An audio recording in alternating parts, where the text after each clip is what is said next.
नमस्कार, मैं डॉक्टर राजीव सिंह, वरिष्ठ पत्रकारिता शिक्षाविद। आज का हमारा विषय है परीक्षा और तनाव प्रबंधन। आज हमारे बीच में देश के प्रसिद्ध शिक्षाविद और भारत सरकार में सलाहकार साइकोलॉजिस्ट डॉक्टर जवाहर सुरसेठी जी हैं और मुझे उम्मीद है कि बच्चों को आने वाली जो परीक्षा है उसमें काफी अच्छे टिप्स मिलेंगे, उनके लिए काफी लाभदायक होगा। तो डॉक्टर जवाहर साहब, आपका बहुत बहुत स्वागत है। धन्यवाद। कुछ आपका हम चाह रहे हैं कि हमारे बच्चों को मार्गदर्शन करें और आगे आने वाले एग्जाम में, ताकि उनका जैसा कि विषय है परीक्षा और तनाव प्रबंधन, वो अच्छे से परीक्षा दे पाए और उनका तनाव कैसे कम हो, तनाव कैसे मैनेज कर सकें। तो कुछ प्रश्न मैं आपसे लूंगा और मैं चाहूंगा कि हमारे बच्चों को अच्छा मार्गदर्शन मिले। हम सब जानते हैं कि कोरोना के बाद 2 वर्ष हम सब कोरोना में डिस्टर्ब रहे। पहले जो ऑफलाइन की आदत थी, अब सब ऑनलाइन आदत हो गई है। तो 2 वर्ष के बाद अचानक से फिर ऑफलाइन सरकार धीरे धीरे कर रही है। तो इसमें इसका क्या प्रभाव हो सकता है, क्या परिणाम हो सकता है, इसके बारे में कुछ बच्चों को मार्गदर्शन, कैसे वो इसको टैकल करें, कैसे इसको मैनेज करें। देखिए, काम करने वालों के लिए भी ऑनलाइन हो गया था और बच्चों को पढ़ने के लिए भी ऑनलाइन हो गया था। तो दिमाग की एक बहुत ही विचित्र प्रवृत्ति होती है और वो ये है कि जिस चीज की आप आदत कर देते हैं वो आदत उसको 45 दिन में हो जाती है। हाँ, तो उसी को हम हैबिट बोलते हैं अंग्रेजी में। तो 2 साल अगर आप या 500 दिन आपने अगर ऑनलाइन पढ़ाई की है तो दिमाग को आदत हो गई है उस चीज की, और इस वजह से उस आदत से निकालना बच्चों के लिए मुश्किल काम है। लेकिन अच्छी बात यह है कि आपके पास 45 दिन परीक्षाओं के लिए हैं। तो आप नई आदत अगर आज बनाते हो तो 45 दिन बाद ये आदत बदली जा सकती है ऑफलाइन की। ये एक अच्छी बात है। तो वस्तुस्थिति भले ही ऑनलाइन की हो, लेकिन आगे चल के अगर आपको सब चीजें ऑफलाइन करनी है, कोरोना आज नहीं तो कल चला जाएगा, तो आपको आज से आदत में ये बदलाव लाना होगा कि ऑनलाइन खत्म, ऑफलाइन शुरू। ओके, जैसा कि आपने कहा कि अभी एग्जाम में 45 दिन बचे हैं, और जैसा आपने कहा कि 45 दिन में कोई भी आदत को हम चेंज कर सकते हैं कि बेहतर पढ़ाई के लिए, और क्या क्या वो कर सकते हैं, अपने समय सारणी कैसे बनाए और कैसे वो बेहतर अपना परिणाम दे सकते हैं तो 45 दिनों में। इन 45 दिनों में देखिए, जब भी हम एग्जाम स्ट्रेस की बात करते हैं या तनाव प्रबंधन की बात करते हैं तो तनाव कंप्लीटली दिमाग का खेल है, और इसको अगर हमने अपने काबू में ले लिया तो ठीक हो सकता है। तो 45 दिन में पहली चीज है कि आज मान लीजिए मैं कुछ पढ़ता हूं और 7 घंटे बाद उसी चीज को दोबारा पढ़ता हूं और 48 घंटे बाद तिबारा पढ़ता हूं, तो ये आपके दीर्घकालीन मेमोरी में चला जाता है। हाँ, ये एक सूत्र है जो बच्चों को समझना पड़ेगा। इसलिए स्कूलों में आप देखेंगे कि आज मैंने जो पढ़ाया, शाम को भले ही बच्चे जितना भी कंप्लेन करें, होमवर्क मिलता है ताकि आपको रिवीजन हो जाए जो सवेरे आपने पढ़ा। तो 1-7-48 एक फॉर्मूला है जो उनको याद रखना चाहिए कि दिमाग अगर 3 बार आप पढ़ते हैं तो अल्पकालीन से दीर्घकालीन मस्तिष्क में चला जाता है वो। कई बार हम देखते हैं कि हमारे साथ भी हुआ था, हो सकता है कि आप लोग के साथ भी हुआ होगा कि हमारी काफी अच्छी तैयारी है, लेकिन परीक्षा के तनाव के कारण जब हम एग्जाम देने आते हैं सब कुछ भूल जाते हैं। तो इसको कैसे हम कंट्रोल कर सकते हैं? इसको हम गर्म हवा कहते हैं कि आप कोई भी जिंदगी में कोई बहुत ही महत्वपूर्ण चीज करने जा रहे हैं, चाहे वो इंटरव्यू हो, परीक्षा हो, कुछ भी हो, उसमें अनजान का डर रहता है कि सामने वाला क्या सवाल पूछ लेगा, हमको पता नहीं रहता है। और इस अनजान के डर से बच्चे घबरा कर कई बार तनाव को प्रबंधित नहीं कर पाते हैं। तो गर्म हवा ये होता है कि हम सब ने ये झेला है कि नीचे से ऊपर गर्म हवा चलती है, और जब वो दिमाग में एंटर कर जाती है तो उस वक्त सब कुछ ब्लैंक हो जाता है, आपने चाहे जितनी भी तैयारी की हो। तो जरूरी ये है, 2 चीजें हैं कि तनाव में जो शरीर जो रिएक्ट करता है, तनाव का ये दिमाग का एक ये तकलीफ है कि नई चीज कोई भी सामने आ जाती है तो वो कंप्लीटली ब्लैंक हो जाता है। जब तक आप उसकी आदत में है आपके, हाँ, तो या एक्सीडेंट के टाइम में दिमाग चलना बंद हो जाता है क्योंकि सडनली कोई चीज सामने आ गई है। ये दिमाग की प्रवृत्ति है। तो हमको क्या करना पड़ेगा अभी दिमाग को कि अगर मान लीजिए दिमाग के समय में शरीर की अवस्था क्या होती है, एक तो हथेलियों पे पसीना आ जाता है, माथे पे पसीना आ जाता है और दिल की धड़कनें तेज हो जाती हैं। हाँ, ये तीनों चीजें आप एसी में भी बैठे हो और तनाव में हो तो होती हैं, और शरीर की ये अवस्था हमको आदत नहीं होती है। हाँ, और इस वजह से दिमाग बंद हो जाता है काम करना कि अरे एक पसीना कैसे निकल रहा है एसी में, ऐसा ये सोचता है। तो मुझे लगता है कि अगर मान लीजिए 9 बजे से 12 बजे की आपकी परीक्षा है तो 8:45 हर रोज आज से लेके 45 दिन तक अगर आप व्यायाम करेंगे तो व्यायाम की एक खास बात है कि आपकी दिल की धड़कनें तेज होंगी, पसीना निकलेगा और शरीर को आदत हो जाएगी 9 बजे तक कि मुझे इस समय में पसीना निकलेगा और दिल की धड़कनें तेज होंगी। जब आदत 45 दिन में हो जाएगी और हॉल में यही चीज होगी तो तब तक दिमाग को आदत हो चुकी रहेगी। जैसा कि हम लोग भी देख रहे हैं कि हम लोग जैसे ऑफिस जाते हैं, ऑनलाइन घर से काम कर रहे थे, तो मोबाइल और इंटरनेट की लत लग गई थी, एडिक्ट हो गए थे। तो बच्चे इसी से कैसे निपटे? क्योंकि बच्चे भी पिछले 2 सालों से स्कूल नहीं जा रहे हैं, मोबाइल पे ही काम कर रहे हैं और इंटरनेट से ही मतलब इधर से एडिक्ट हो गए हैं। तो उनसे वो कैसे बाहर आए? मतलब उनसे उस चीज को कैसे प्रयास करें? वो क्या कर सकते हैं? वो बहुत सी चीजें हैं जिसमें जैसे 37% ऐसा सर्वे कहता है कि ऑफिस एम्प्लॉयज का एफिशिएंसी इंटरनेट एडिक्शन की वजह से कम हो गया है आज की तारीख में। यही हाल बच्चों का है। हाँ, बच्चों के साथ ये और ज्यादा पीड़ादायक है क्योंकि रात को ये एक्सेस करते हैं और 12-1 बजे तक जब नहीं सोते हैं और स्कूल का टाइम वही रहता है 7-8 बजे का, तो उनकी नींद पूरी नहीं होती और नींद पूरी नहीं होने से तो उनका दिमाग रूपी जो मोटर है वो गर्म रहता है। तो जब आप क्लास में जाते हैं और मोटर गर्म रहता है तो उसकी परफॉर्मेंस कम रहती है। तो बच्चों के साथ एक उपाय कुछ 2 लड़कों ने बनाए हैं और भारत के बच्चे हैं वो दोनों, और मैं खासकर इसलिए बता रहा हूं ये चीज क्योंकि मोबाइल एडिक्शन को इन्होंने एक ऐसा कैंसर माना है जिससे सब बच्चे पीड़ित हो जाएंगे कोरोना के बाद, ऐसा उन्होंने प्रेडिक्ट किया था और ये सही में ही हो रहा है। तो उसमें क्या है, माँ बाप क्या कर सकते हैं, उस ऐप को लैपटॉप में या आपके मोबाइल पे डाल दीजिए और वो ऐप ये बता देगा आपको कि 9 बजे से 10 बजे आप फेसबुक ज्यादा एडिक्ट हो गए हैं।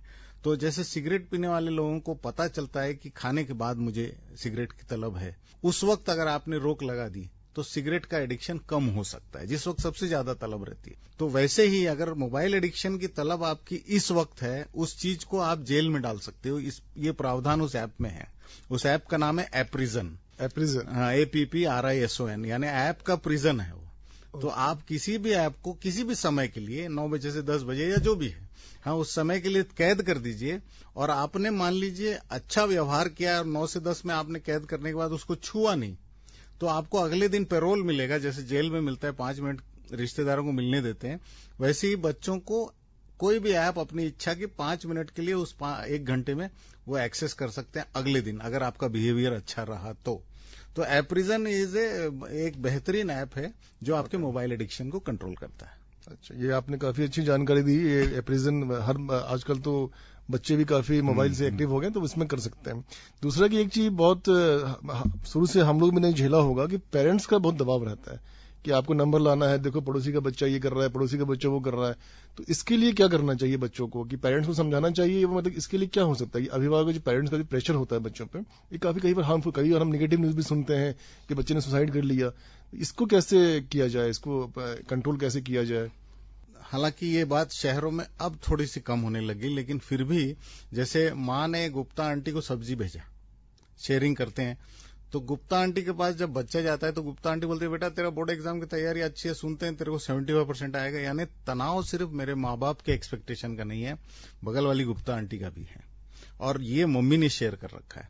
इसका परिणाम जो होता है वो और तकलीफदेह है कि हमने जितना फैलाया है कि मेरा बच्चा सबसे बेहतरीन काम कर रहा है और इसका PMT में हो जाएगा, इसमें हो जाएगा, उसमें हो जाएगा, तो बच्चे के अंदर ये तनाव बढ़ता है। और उसमें प्रॉब्लम क्या आती है कि जब मान लीजिए मैंने परीक्षा दी और मैंने मम्मी को बताया कि मम्मी मेरी परीक्षा ठीक नहीं हुआ, तो मम्मी बहाने बनाना शुरू कर देती है उन्हीं लोगों को जिनमें ये बात फैलाई है कि इस बार का आउट ऑफ सिलेबस था, मेरे बच्चा 102 बुखार में एग्जाम देने गया। यानी पहले से बहाने बना रही है कि अगर फेल हो जाए या कम नंबर आए या सफल ना हो, तो इस तरह के बहाने बच्चे सीख जाते हैं इस वक्त। तो 2 परिणाम इसमें हैं, एक तो तनाव बढ़ता है बच्चों का, दूसरा बच्चे जिंदगी भर बहाने बनाना सीखते हैं अपने माँ बाप से। हाँ, और ये बहुत कठिन निर्णय है ये बताना।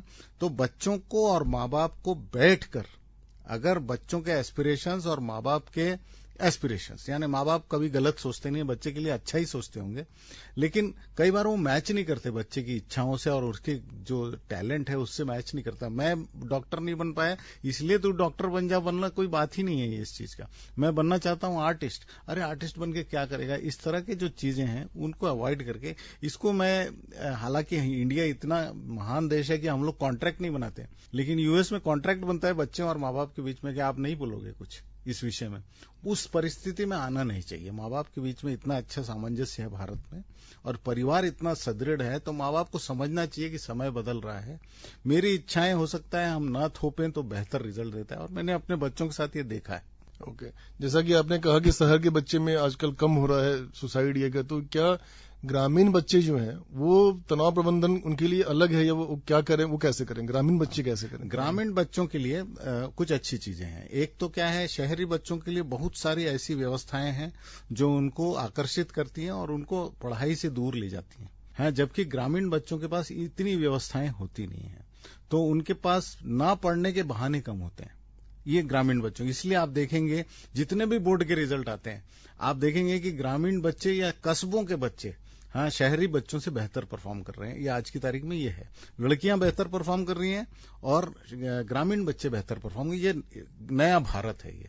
तो ये व्यवस्था को अगर आप बनाना चाहते हैं तो शहरी बच्चों को जो चीजें दी जाती हैं उसका बेसिक कारण है कि माँ बाप ने बहुत लाड़ प्यार में, क्योंकि बच्चे 1 या 2 रहते हैं आज की तारीख में, तो लाड़ प्यार में जो वो मांगता है वो चीजें दे देते हैं। फिर वो उसकी मांगने, वो लिमिट टेस्ट करता रहता है अपने माँ बाप की। पहले बार मोबाइल मांगेगा, दूसरी बार मोटरसाइकिल मांगेगा, तीसरी बार कार मांगता है, वो सिर्फ चलाने दे दो करके। और ये एक्सीडेंट्स वगैरह इसी वजह से होते हैं। तो एक बार ना बोलने की आदत करनी पड़ेगी माँ बाप को। ओके, जैसा कि कहते हैं किसी भी चीज की सफलता के लिए स्वस्थ मन और स्वस्थ विचार होना चाहिए, तो इसके लिए बच्चों को क्या करना चाहिए? कैसा आहार लेना चाहिए, कैसा फूड लेना चाहिए, उस दौरान क्या खाना चाहिए, ऐसा कुछ उस पर कंट्रोल करना चाहिए? हाँ, यानी 3-4 चीजें हैं इसमें। मेरे शरीर का या मेरे मस्तिष्क का एक जो मेजर भाग है वो है एकाग्रता। बच्चे के लिए इस वक्त सबसे ज्यादा जरूरी है, और उसमें जो सबसे ज्यादा जरूरी है वो उस प्रक्रिया के अंदर, मैं एक छोटा सा इसमें समझाना ये चाहता हूं कि मेरे शरीर का 70% भाग पानी है, और ये पानी अगर तनाव रहता है तो मेरे शरीर का टेम्परेचर 1 डिग्री बढ़ता है। 1 डिग्री जब बढ़ता है तो पानी इवेपोरेट होता है या वाष्प बन जाता है, तो इसलिए पानी का लेवल घटता है। और पानी क्या करता है, खून के जरिए जाके दिमाग में ऑक्सीजन देता है, जिसको हम एकाग्रता कहते हैं। पर्याप्त मात्रा में दिमाग में ऑक्सीजन अगर हो तो उसको एकाग्रता कहते हैं। कमरे में मुझे बंद कर दीजिए और पढ़ने बोलिए तो एकाग्रता इसलिए नहीं बनेगी क्योंकि ऑक्सीजन की कमी हो जाती है यहाँ पे। तो हमको ये करना चाहिए कि हर 2-2 घंटे में इस वक्त बच्चों को, जब तनाव ज्यादा रहता है, पानी, दूध, जूस, जो भी चीज उसको पसंद है वो देते रहना चाहिए, ताकि शरीर में ऑक्सीजन की मात्रा बनी रहे, एकाग्रता उससे बनी रहेगी। पहली इंपॉर्टेंट चीज, एग्जाम हॉल में भी ये चीज करते रहना चाहिए, उस वक्त तनाव सबसे ज्यादा रहता है। तो पानी आपने कंट्रोल किया तो एकाग्रता आपकी कंट्रोल होगी, ये जरूरी है। हाँ, दूसरी चीज है कि 2-2 घंटे में छोटी छोटी मात्रा में खाना खाना इस वक्त बेहतर होता है, ना कि बड़ी बड़ी मात्रा में 3 मील खाएं। हाँ, उसका कारण है क्योंकि डाइजेशन जब नहीं होता है और पेट खराब होता है आपका, उसका असर आपकी पढ़ाई पे पड़ता है। हाँ, अगर आपका पेट ठीक नहीं है तो आप पढ़ाई नहीं कर पाओगे। और ये छोटी चीज है, लेकिन एग्जाम हॉल में तनाव की वजह से कई बार बच्चों को डिसेंट्री हो जाती है, हाँ, अल्सर हो जाता है, तो उस वजह से वो एग्जाम ठीक से नहीं दे पाते हैं। उसकी जरूरत ही नहीं पड़नी चाहिए। 2-2 घंटे में इतना खाइए कि वो 2 घंटे में हजम हो जाए, फिर 2 घंटे में खाइए। जैसा कि वो अक्सर आजकल हम लोग देखते हैं कि योगा या ध्यान करना या मेडिटेशन, ये अक्सर ये माना जाता है कि बड़े लोग करते हैं, तो क्या बच्चे ये चीज कॉन्सेंट्रेट, फोकस करने के लिए, एकाग्र होने के लिए ये चीज कर सकते हैं? बिल्कुल करना चाहिए। जैसे मैंने पिछले ही बार कहा था कि ऑक्सीजन की पर्याप्त मात्रा शरीर में होनी चाहिए। उसका एक बहुत अच्छा जरिया है प्राणायाम, हाँ, या योग और मेडिटेशन। हाँ, आप डीप ब्रीदिंग जब भी करते हैं तो ऑक्सीजन ज्यादा अंदर लेते हैं, तो फ्रेश ऑक्सीजन अंदर जाता है और पुराना ऑक्सीजन रिप्लेस होता है। ये किसी भी उम्र के लोगों के लिए ये बहुत अच्छा होता है और ऑक्सीजन का ही खेल है ये। ओके, तो ये तो वैसे बच्चों का जो स्ट्रेस मैनेजमेंट था, इसमें मैं ये भी जानना चाहूंगा कि क्या पेरेंट्स को, ये तो मान लीजिए आपने जो इतना सारा चीज, महत्वपूर्ण चीज बताया बच्चों के लिए, इस दौरान पेरेंट्स को क्या करना चाहिए? जो उनके साथ रहते हैं, पेरेंट्स हों, उनके रिलेटिव हों, उनको क्या करना चाहिए? बच्चों को कैसे केयर करना चाहिए?